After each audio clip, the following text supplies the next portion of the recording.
நான் பாபர். எனது மகன்கள் ஹுமாயூன், கம்ரான், அஸ்காரி மற்றும் ஹிண்டால். அவர்களின் அறிமுகம் மற்றும் ஆட்சி செய்யும் பகுதிகளை பார்ப்போம்.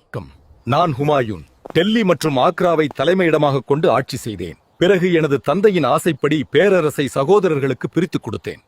நான் காம்ரான் காபூல் டோ காந்தகார் பகுதிகளுக்கு பொறுப்பு வகித்தேன். பிறகு அதிகாரத்தை பஞ்சாப் வரை நீட்டித்தேன். ஆனால் என் விருப்பம் எப்போதும் டெல்லியை பெறுவதில் இருந்தது. வணக்கம் ஆஸ்பிரன்ட்ஸ்.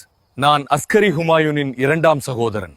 சாம்பல், குஜராத் மற்றும் மாலவம் ஆகிய பகுதிகளை எனது கட்டுப்பாட்டில் வைத்திருந்தேன். வணக்கம்.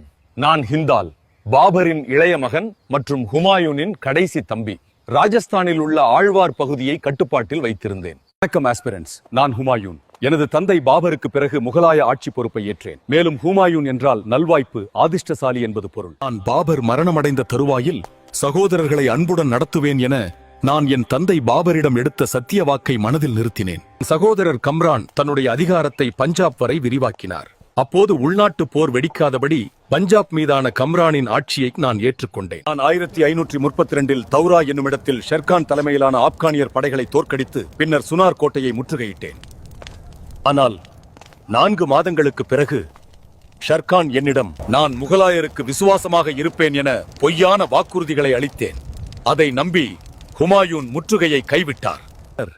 என் எதிரிகள் தங்களை வலிமைப்படுத்திக் கொண்டிருந்த போது நான் டெல்லியில் தீன்பனா என்னும் புதிய நகரை உருவாக்குவதில் ஆர்வமாயிருந்தேன். பிறகு நான் குஜராத்தின் பகதூர் ஷாவை தோற்கடித்து அப்பகுதியை அஸ்காரியிடம் ஒப்படைத்தேன். ஆனால் குஜராத் மக்களின் கழகங்களை அடக்க இயலாது அஸ்காரி ஆக்ரா திரும்பினார்.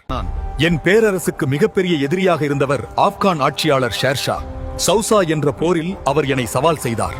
அந்த நான் கடுமையான தோல்வியை சந்தித்தேன். உயிர் பிழைத்து கங்கை நதியை கடந்தே தப்பிக்க வேண்டியிருந்தது. அந்த சௌசா போர் என் ஆட்சியின் வீழ்ச்சிக்கு தொடக்கமாக அமைந்தது. 1540 ஆண்டில் பில்கிராம் அல்லது கங்கை அல்லது கானோஜ் போரில் ஷேர்கானுடன் போராடி தோல்வியடைந்து முகலாய ராஜ்யத்தை இழந்து இந்தியாவை விட்டு வெளியேறி நாடோடியாக ஈரானின் மன்னன் சபவித் வம்சத்தைச் சேர்ந்த முதலாம் ஷா தஹ்மாஷிடம் அடைக்கலம் பெற்றேன்.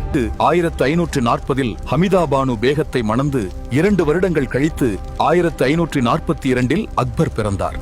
ஈரான் ஷா மன்னரின் உதவியுடன் 1545 கந்தகார் மற்றும் 1550 காபூலை தனது சகோதரர் கம்ரானிடமிருந்து கைப்பற்றினேன். இறுதியாக 1555 சிர்ஹிந்த் போரில் சிக்கந்தர் சூரியை தோற்கடித்து மீண்டும் டெல்லி மற்றும் ஆக்ராவில் முகலாய சாம்ராஜ்யத்தை மீட்டெடுத்தேன். 1556 நூலக படிக்கட்டில் விழுந்து இறந்தேன். மேலும் கல்லறையை மனைவி பானு பேகம் அல்லது ஹாஜி பேகம் கட்டினார். மேலும் வரலாற்றாசிரியர் ஸ்டான்லி லேன்பூல் என்னை வாழ்க்கை முழுவதும் தடுமாறிய ஹுமாயூன் வாழ்க்கையை விட்டே தடுமாறினார் என்றார்.